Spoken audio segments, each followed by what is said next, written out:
¿Cómo están ustedes?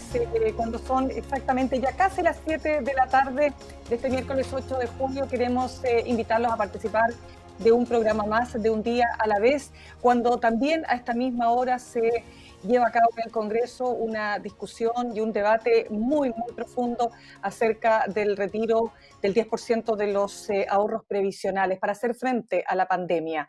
Y también para hacer frente a la pandemia queremos tocar un tema que seguramente a muchos de ustedes, padres, madres, profesores, dueños de establecimientos escolares, estudiosos de la educación, hoy día también les preocupa, y es lo que también este virus y esta situación que nos ha afectado como país, esta crisis sanitaria, nos obliga a pensar cómo entendemos la educación hoy día, si esto es o no también una oportunidad para transformar la educación que tenemos hasta ahora en nuestro país, particularmente a nivel escolar. Fíjense ustedes que Nelson Mandela decía que la educación es finalmente el arma más poderosa que podemos tener para transformar el mundo. La pandemia ha obligado a los profesores y profesoras, a los niños, niñas, a los alumnos y alumnas a tener que implementar nuevos modos, ¿no es cierto?, para poder llevar adelante el proceso educativo. Y de eso queremos hablar esta tarde. Queremos entender lo que está pasando, queremos también abordar cuáles son las dificultades, qué situaciones también nos va mostrando esta nueva realidad que estamos enfrentando, el estrés, el exceso de trabajo, también, insisto, las dificultades que se viven en algunos hogares donde no tienen las mejores condiciones para poder conectarse a Internet y por lo tanto tener clases online.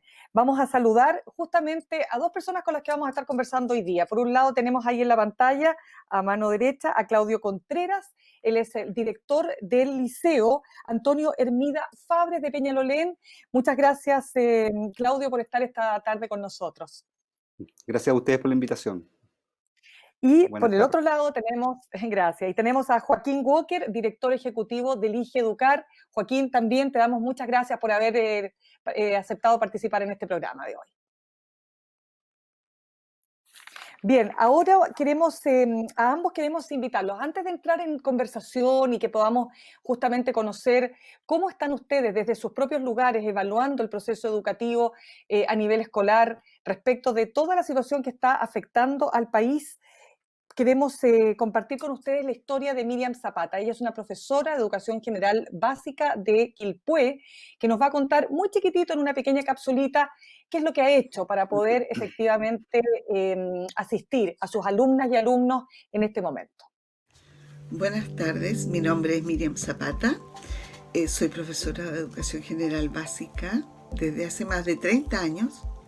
Trabajo en el Colegio Poeta Daniel de la Vega de Quilpué y les quiero contar cómo ha sido este tiempo de trabajo tan especial, tan diferente que ha sido el tiempo de pandemia para todos los profesores.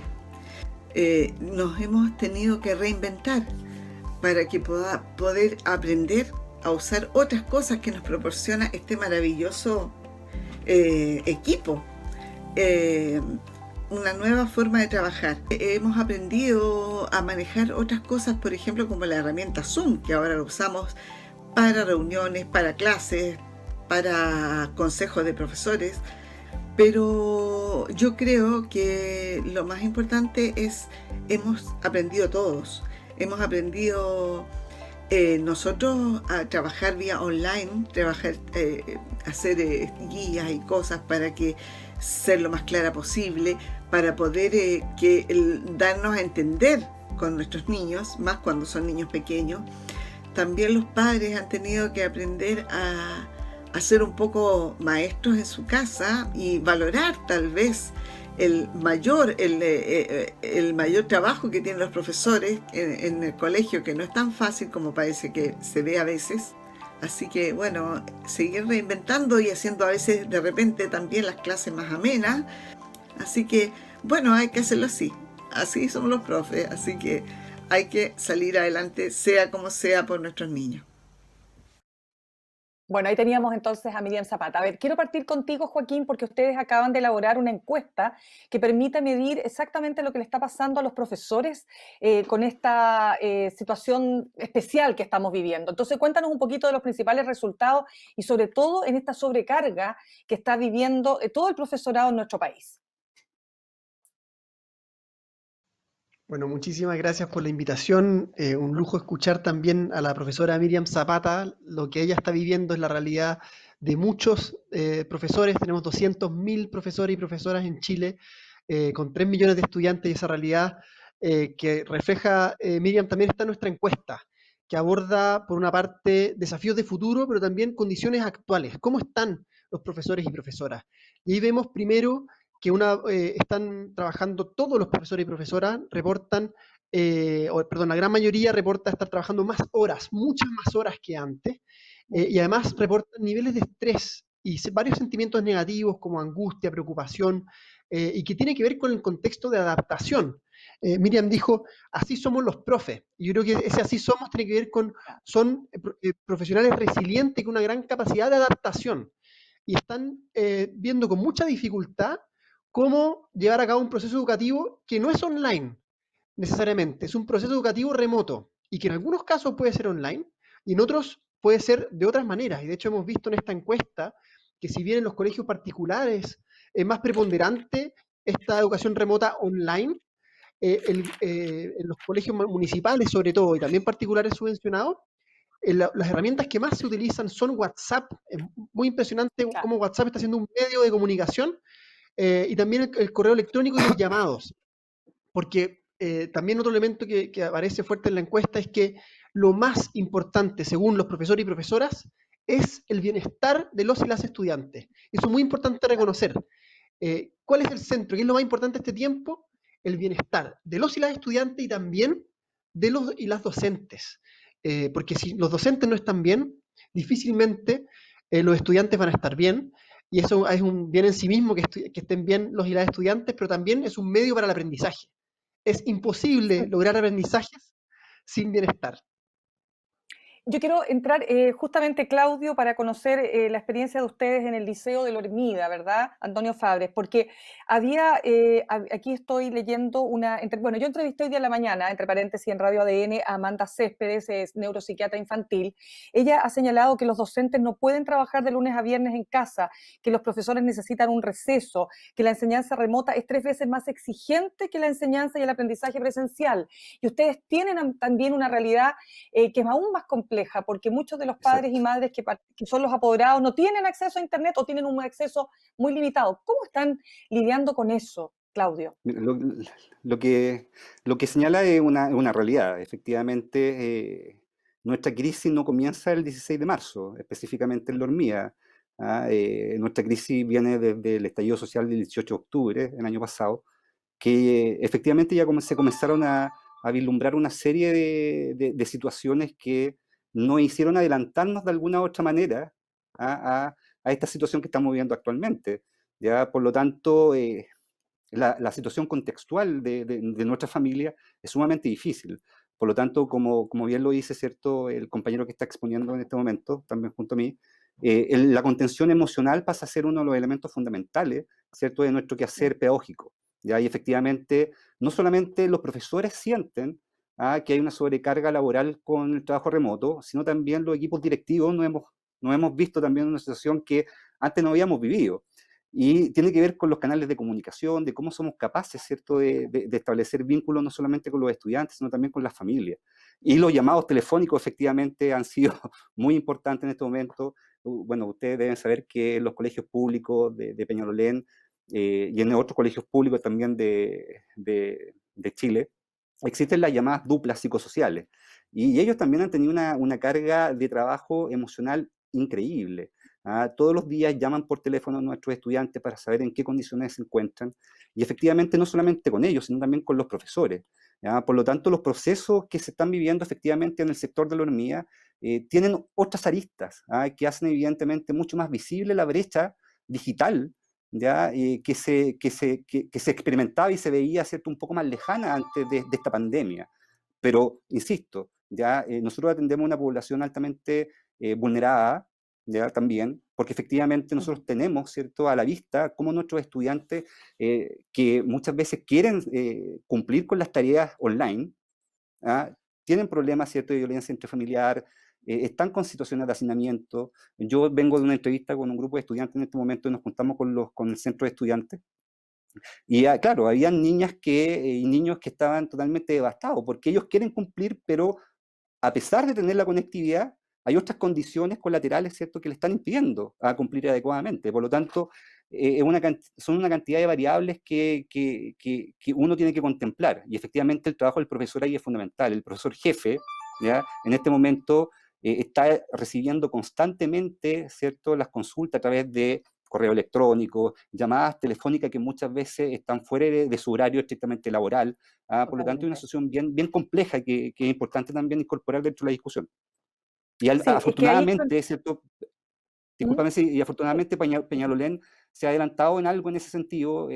Se han hecho, ¿cierto?, alianzas con algunas universidades, por ejemplo la Universidad Adolfo Ibáñez, que nos ha permitido crear este programa Reedúcate Cuida, que tiene fondos de ayuda, ¿cierto?, a la familia, a los docentes, a los asistentes. Hemos tenido capacitación en diferentes ámbitos, por lo tanto la preocupación de la alcaldesa en este sentido ha sido bastante importante.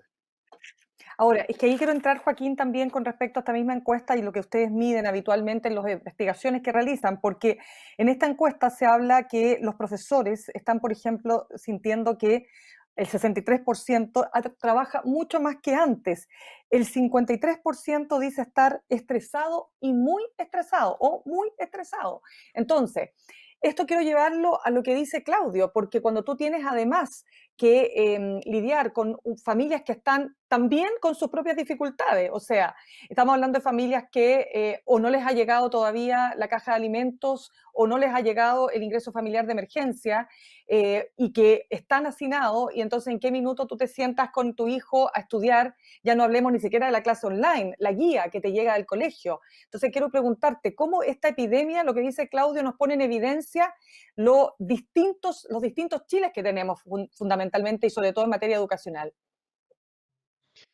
Ciertamente esta pandemia releva las desigualdades existentes tan en boga que estuvieron con el estallido, nos muestra la precariedad de muchos sectores en muchísimos sentidos, en acceso a conectividad para poder acceder a una mejor educación que a través de otros medios, siempre va a ser peor que la presencial, y algo que también reportan los profesores y profesoras en las encuestas. Y también algo interesante que aparece en esta encuesta son las brechas de género en esta sobrecarga. El 75% de la comunidad docente son mujeres y justamente reportan mayores grados de estrés y sobrecarga son las mujeres en relación a los hombres. Y eso también demuestra otra desigualdad, que una es social, ciertamente socioeconómica, y otra también relacionada al sexo de los profesores, donde sabemos que culturalmente, lamentablemente, las mujeres se llevan esta sobrecarga y por lo tanto están liderando y lidiando con labores propias del hogar y además siendo un soporte emocional de sus estudiantes y intentando continuar adaptándose ciertamente a este proceso educativo. Entonces, es un contexto de emergencia excepcional y yo diría que en la primera etapa hubo algo de menos comprensión y mucha presión hacia los profesores y profesoras. Y esto es algo que también se ha estudiado, que en la primera etapa de reacción de las escuelas es como se puede nomás, cómo poder acompañar en la medida de lo posible. Luego se pasa a una segunda etapa de una educación remota más estable, con más aprendizaje. Y luego tenemos que pasar a una tercera etapa, que es cómo aprendemos de todo lo que está pasando para poder también transformar lo que viene. Miriam decía que hemos aprendido mucho en este tiempo. Y creo que esos aprendizajes de valorar el trabajo de los profesores y profesoras tienen que ser algo que no se nos puede olvidar. Lo difícil que es educar, siempre lo complejo, lo que somos padres y estamos desde las casas acompañando, hemos visto lo complejo que es. Ojalá no se nos olvide esa valoración. Y segundo, que aprendamos, así como a valorar, también a transformar. ¿Qué cosas queremos que cambien en la educación? ¿Qué cosas queremos incorporar? Por ejemplo, la importancia de lo socioemocional. La educación socioemocional no es solo importante hoy que estamos en este contexto de emergencia, siempre es importante.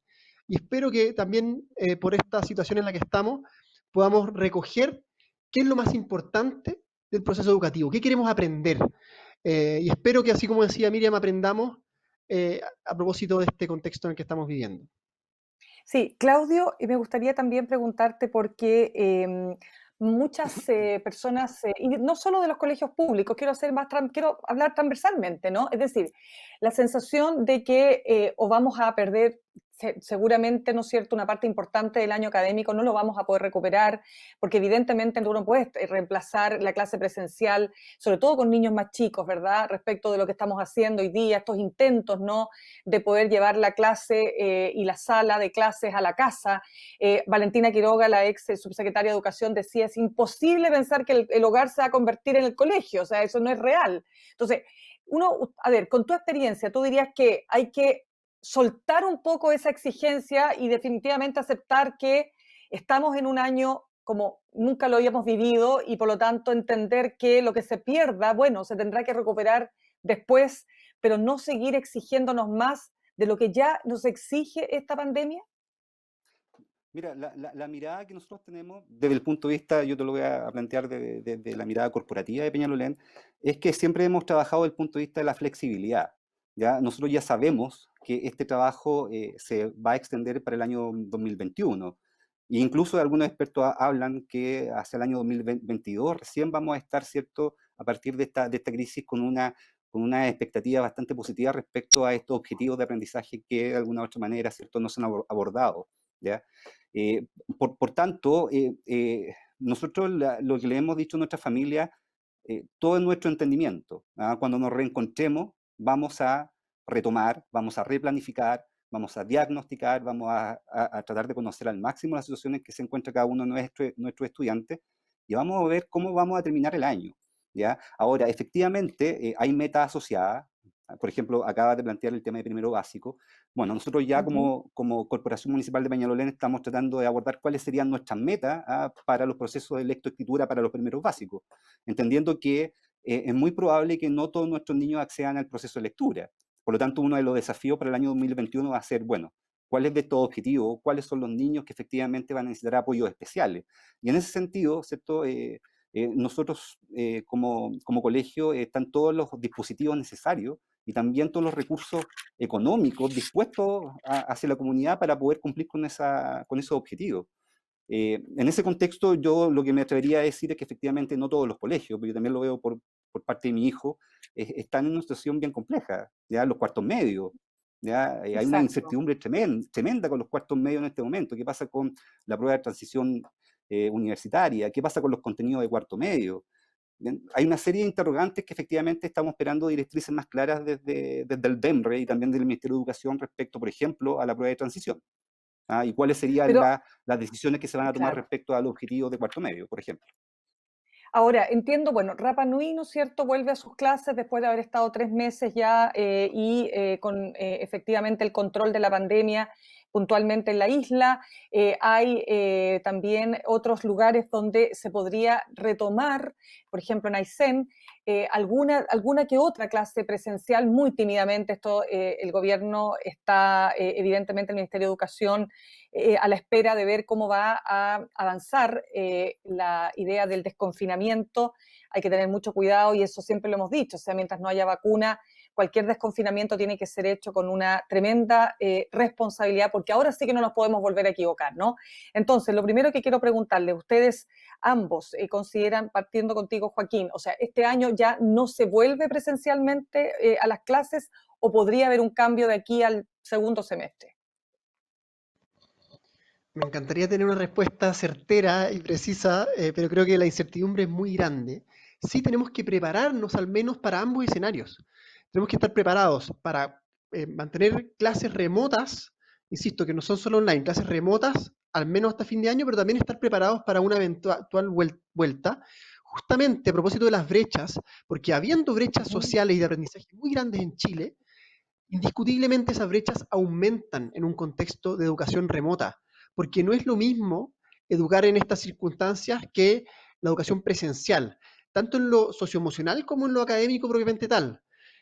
Recordemos también cómo ha ido aumentando en este contexto los niveles de violencia, los niveles de estrés, además vinculado a a un aumento del desempleo, crisis económica, aparte de toda la crisis sanitaria, ciertamente. Entonces, el colegio, la escuela, el jardín infantil, la sala cuna, es un lugar de contención, es un lugar de seguridad social y un lugar de aprendizaje. Y ese valor de la escuela, de los centros educativos, es insustituible y por lo mismo es importante prepararnos para esa vuelta y también, insisto, estar preparados para el escenario de mantener nuestras circunstancias, pero lo ideal ciertamente es volver y para hacerlo tenemos que asegurar todas las condiciones sanitarias mínimas y ir evaluando por regiones, localidades más que regiones.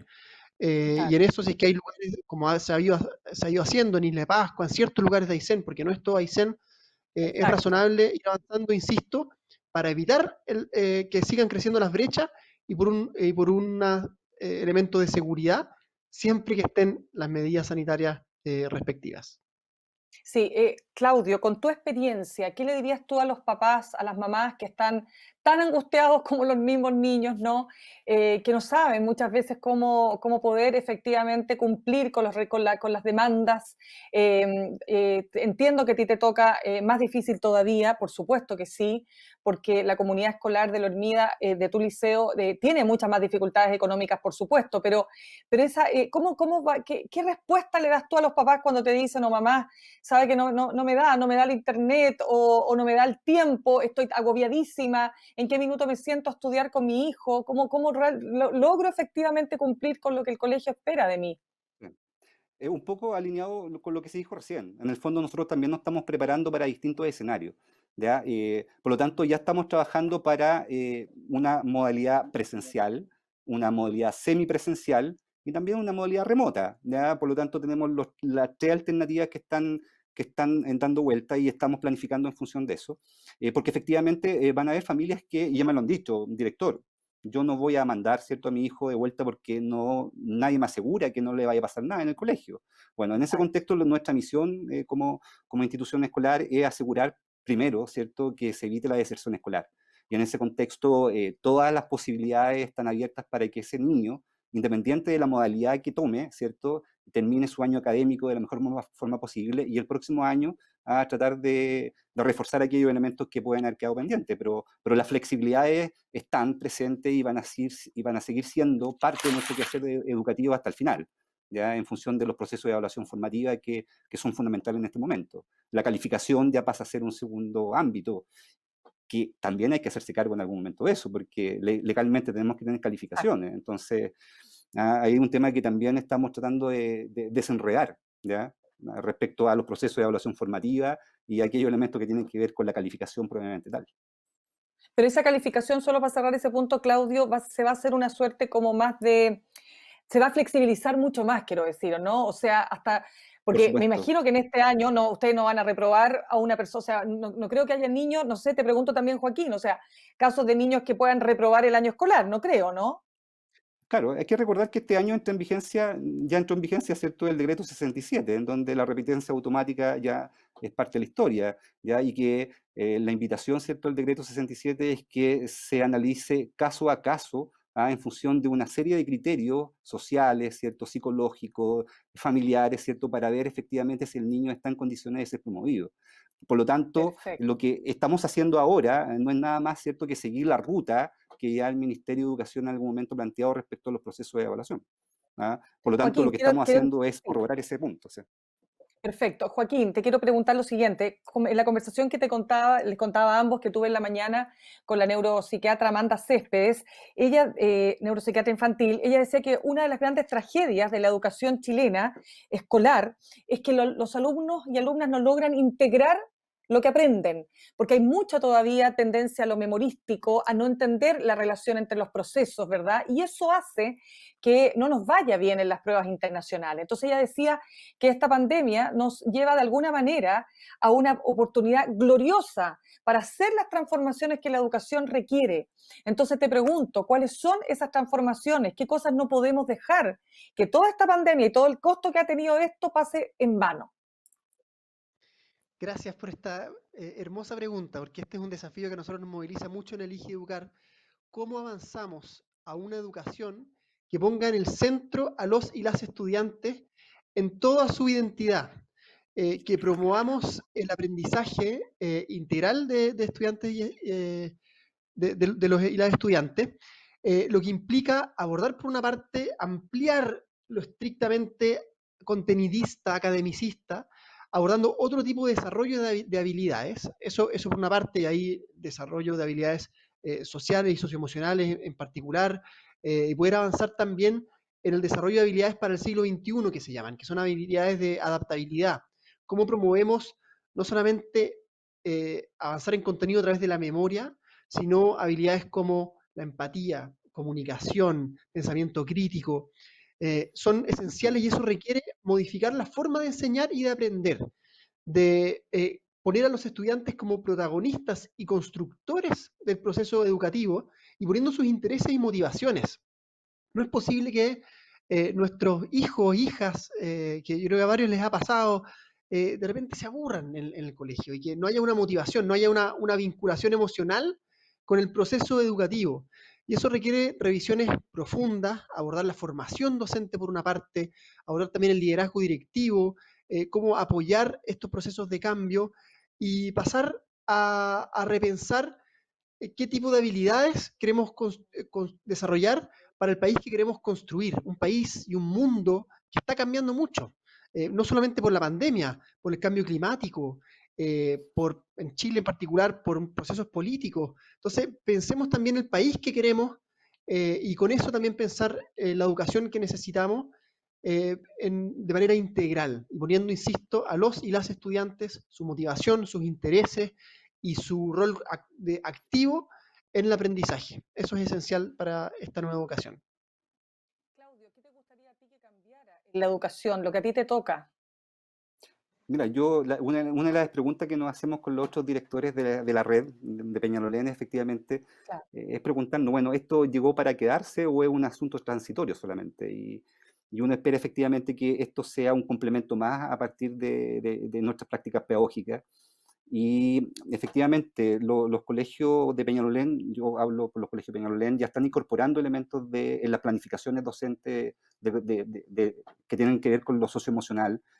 También estamos incorporando en todos los cursos las asignaturas de ABP, ¿cierto? Que es el aprendizaje basado en proyectos. Estamos incorporando también asignaturas que tengan que ver con aprendizaje socioemocional. Por lo tanto, en líneas generales, nosotros estamos tomando en consideración todo esto, toda esta, ¿cómo se podría decir?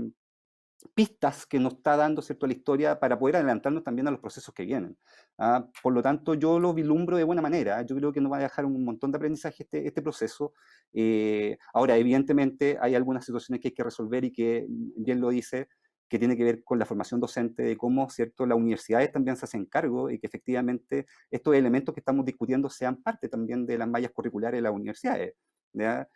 Porque efectivamente estamos y debemos preparar a nuestros estudiantes para un mundo totalmente distinto, ¿ya? Y en ese contexto Exacto. creo que estamos bien, ¿sí? Sí, es que ahí quiero entrar a propósito de ese mundo distinto, ¿no es cierto? Los desafíos que hablaba Joaquín. Háblennos también expliquemos mejor qué es este ABP, que es el aprendizaje basado en proyectos, que entiendo que es una modalidad que está teniendo buenos resultados, Joaquín, ¿o no? Sí, una modalidad que está hoy día muy en boga y afortunadamente, y me alegra saber que en Peñalolén lo están abordando, cambia la forma de enseñar y de aprender. Y lo que hace es no solamente pasar un contenido en sentido amplio a través de una asignatura, por ejemplo, lenguaje, sino abordar distintas asignaturas, distintos objetivos de aprendizaje más bien, a través del desarrollo de un proyecto específico. Por ejemplo, un grupo curso desarrolla un proyecto para trabajar el reciclaje en la comunidad. Y abordando ese proyecto de reciclaje, puede aprender de biología, de química, de lenguaje, de inglés, y puede desarrollar habilidades como trabajo en equipo, pensamiento crítico, resolver problemas. Son las habilidades llamadas del siglo XXI, Entiendo. habilidades de adaptabilidad. Estamos en un mundo de tanto cambio, de tanta incertidumbre, que necesitamos aprender a aprender y aprender a adaptarnos. Y metodologías como el aprendizaje basado en proyectos favorecen esa adaptación y son además formas sociales de aprender. Yo aprendo en equipo, aprendo escuchando a mi par cómo también aborda este problema, aprendo a comunicarme, a expresarme, a empatizar con la opinión distinta, a poder a cambiar de opinión, llevar a cabo también mi punto. Es una forma, hay muchas otras, pero esta es una forma que permite de buena manera abordar estas llamadas habilidades del siglo XXI y empezar a prepararnos para los cambios que ya están andando, que ya están acá, y muchos tantos otros que vendrán. Sí, tanto a ambos les quiero decir, bueno, queremos agradecer las preguntas, nos llegan muchas inquietudes de personas que están viendo el programa ahora y, por ejemplo, Dalco Arroyo pide también avanzar en la educación de las emociones, tan importante, tan crucial para el desarrollo de las personas. Muchas preguntas también para ambos, ¿no? Respecto de qué va a pasar con la PSU y el NEM. Las notas de enseñanza media, cuánto van a pesar, si van a pesar, no van a pesar. Ahí tú, Claudio, algo decías de ello, ¿no? Porque además, qué pena, o sea, qué tremendo para cualquier joven que esté hoy en cuarto medio tener que enfrentar un momento tan complejo. O sea, el año pasado fue el estallido social, fue tremendo. Exacto. Fue, imagínense, cuando habíamos visto tener que suspender la PSU, ¿verdad? Pero ahora tenemos otro tema. Entonces, no sé, ¿qué respuesta le podías dar tú, Claudio, justamente a aquellos que están con esta inquietud? Bueno, yo quisiera entregar respuestas claras. No obstante, ¿cierto? Yo espero que las autoridades ministeriales luego, ¿cierto? Nos anuncien, ¿cierto?, cuáles van a ser las directrices respecto, por ejemplo, al tema de la prueba, de la nueva prueba transitoria, ¿ya? De acceso a la educación superior. Entonces, lo que estamos esperando nosotros y lo que nuestros estudiantes están esperando es que se entreguen la información lo antes posible. Ya tenemos los temarios, ¿ya? Pero todavía no hay ninguna información respecto a qué va a pasar con lo que señalas tú recién, el NEM, ¿cierto? ¿Qué pasa con los contenidos de cuarto medio? ¿Van a ser incorporados? ¿No van a ser incorporados dentro de la prueba transitoria? Bueno, hay varios elementos que están dando vuelta y que esperamos que las autoridades, ojalá luego nos informen, ¿ya? Para poder también darle tranquilidad a nuestra familia. Joaquín.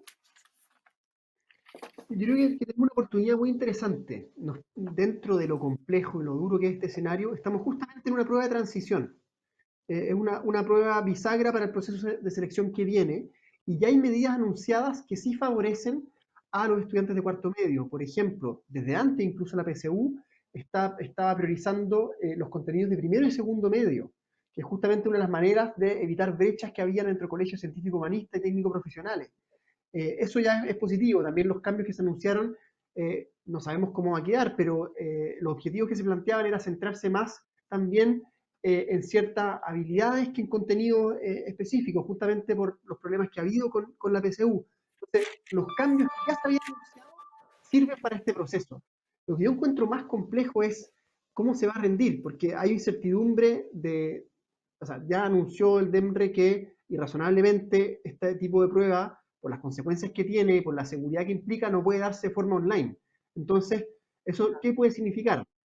Que se postergue la rendición de la prueba, dependiendo si hay vacuna o no, o si se rinden recintos con las medidas de seguridad, con la suficiente separación. Entonces, yo creo que afortunadamente la transición que hay y los cambios anunciados en la prueba sí debieran dar algo de tranquilidad. Empatizo ciertamente con los jóvenes de cuarto medio, pero hay buenas noticias. Y creo que queda abierta la pregunta de la fecha y del cómo se va a realizar esta prueba. Y otra cosa, perdón, que me faltó también es que con los cambios que hubo hace poco en la prueba de selección, también se anunció que, perdón, no recuerdo lo que iba a mencionar, pero hubo otro cambio muy importante, No, no te preocupes. que se llama más preponderancia a las notas de enseñanza media y al ranking en relación a la prueba. Eso también es Que una no noticia sabemos que ya se cuánto, anunció. ese es el tema. No, sí se anunció el cuánto, por lo menos para la prueba de transición. Lo que no se sabe es si es que ahora Exactamente, va a haber una nueva modificación por este contexto que podría ser razonable también. Pero insisto, ese es el ya con tema. los cambios ya anunciados, debiera ser cierta descompresión a los y las estudiantes de cuarto medio. Aquí, para ir cerrando ya, te quiero preguntar, Claudio, porque muchos también están muy preocupados por el estrés que están viviendo los profesores y profesoras y que evidencia la encuesta que realizara en 7.000, ¿no es cierto? 7.000 profesores y profesoras, Joaquín, ¿verdad? Una encuesta que se hizo respecto de, sí, un universo de 7.000. Entonces quiero preguntarte a ti, porque yo te pregunté cómo, y para ir cerrando, cómo tú lidiabas entonces y cómo podías hacer frente a las inquietudes de los padres y madres, a los apoderados, a los niños, los niños que están también complicados, por cierto, pero ¿qué haces con tus profesores sobre este punto?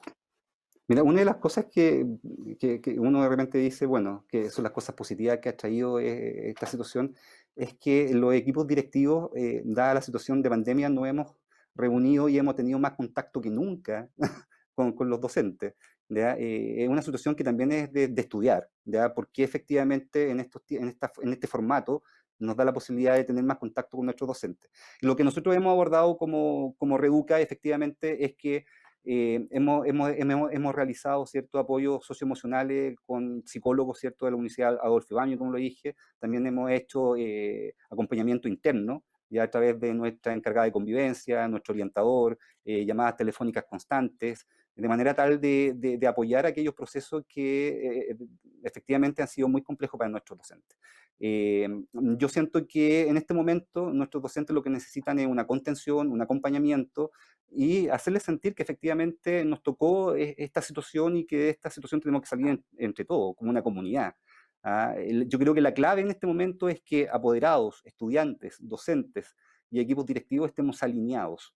¿Ya? Yo no veo otra forma, ¿cierto?, de entender este proceso, porque efectivamente, si lo trabajamos de una mirada comunitaria, podemos salir bastante bien parados de esta situación. Yo creo que ahí está la clave, la comunicación y el trabajo en equipo, y por otra parte, ¿cierto?, ver este tema como una comunidad.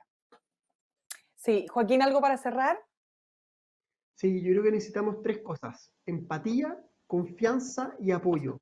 Necesitamos todos empatizar en los distintos roles, que es difícil. Es difícil para un docente estar enseñando en forma remota, es difícil para los estudiantes, para los apoderados, y todas las partes tenemos que entendernos, los directivos, en fin, empatía. Segundo, apoyo. Nadie puede solo en este contexto, y los profesores y profesoras necesitan acompañamiento del equipo directivo, del Ministerio de Educación, mucho apoyo socioemocional. Creo que una buena noticia, la bitácora que publicó de apoyo socioemocional el Ministerio de Educación, que se suma a herramientas que pueden servir en este contexto. Y confianza también, y sobre todo confianza en los y las docentes. Son expertos, son especialistas. Más que dar instrucciones desde arriba, escuchemos a los profesores y profesoras cómo se adaptan al contexto, a la realidad de los estudiantes, y en eso necesitan mayor autonomía para la toma de decisiones y mucha flexibilidad, no solamente en el currículum, sino en los tiempos y también en relación a las consecuencias que puedan haber en relación a calificaciones, a pruebas que vengan. Así que empatía, apoyo y confianza. De todas maneras, Joaquín E. Walker, director ejecutivo de Elige Educar, y Claudio Contreras, director del Liceo Antonio Hermida Fabre, a los dos yo les quiero dar las gracias por habernos acompañado en este programa Un Día a la Vez, y los dejo invitados. ¿Saben para qué? Para que conozcamos una historia, porque fíjense que aquí hay gente que también, ligada a la educación, lo ha pasado muy mal. Por ejemplo, los dueños de establecimientos, los de jardines infantiles, y vamos a conocer el caso de Romina Cornejo. Ella es dueña y directora del Jardín Infantil y Sala Cuna Siempre Sanito, y nos va a contar qué tuvo que hacer para reinventarse. Gracias a ambos. Gracias a ti, Nina, un gusto. Un gusto también. Adiós. Hola a todos, los quiero invitar a que conozcan nuestro jardín, Jardín Infantil Siempre Sanito. Estamos ubicados en Las Condes, y así como muchas empresas tuvimos que cambiar nuestro rubro, tuvimos que reinventarnos, y en conjunto con las tías que me quisieron apoyar, comenzamos el rubro de la alimentación, y estamos preparando cositas ricas para todas las personas que nos conocen. Tuvimos que modificar las salas, la cocina, y tuvimos que aprender a hacer todo de nuevo. Acá estoy haciendo los calzones rotos. Estamos, reinventándonos, así como yo creo que todas las empresas, para poder sostener nuestro jardín. Y en mi caso, por lo menos, yo no vivo acá, yo vivo en Ñuñoa, entonces tuve que mudarme para acá con mi esposo, con mi hija, para poder sacar adelante el jardín, y bueno, que no se vaya abajo. La idea es, subir y echarle ganas para que todo esto pase pronto, y Y bueno, acá estamos. Bueno, todas las cosas ricas que llevamos pueden ver, y si nos quieren seguir también por el Jardín Infantil Siempre Sanito, Infantil Sanito en Instagram, y por Escuelita Feliz para Cortés, porque somos dos entidades educativas. Les agradecemos mucho que nos hayan visitado, les mandamos besitos a todos. ¡Chao! Bueno, ahí entonces tenían la historia de Romina Cornejo. Y si usted tiene una historia que contarnos, no solo en relación a la educación, todo lo que pueda tener relación con lo que estamos viviendo como país, ¿ah? En las distintas áreas, algo que a usted le parezca importante que se conozca, envíenos su historia a undiaalavez.cl@gmail.com. Y yo los dejo invitados para la próxima semana. Vamos a seguir conversando acerca de cómo nos imaginamos el futuro, cómo se nos viene el desconfinamiento, la desescalada, qué medidas tenemos que tomar para cuidarnos mientras no tengamos vacuna, cómo nos imaginamos esta nueva realidad, todo y más a partir también de las propias experiencias que ustedes compartan con nosotros. Muchas gracias por habernos acompañado esta tarde.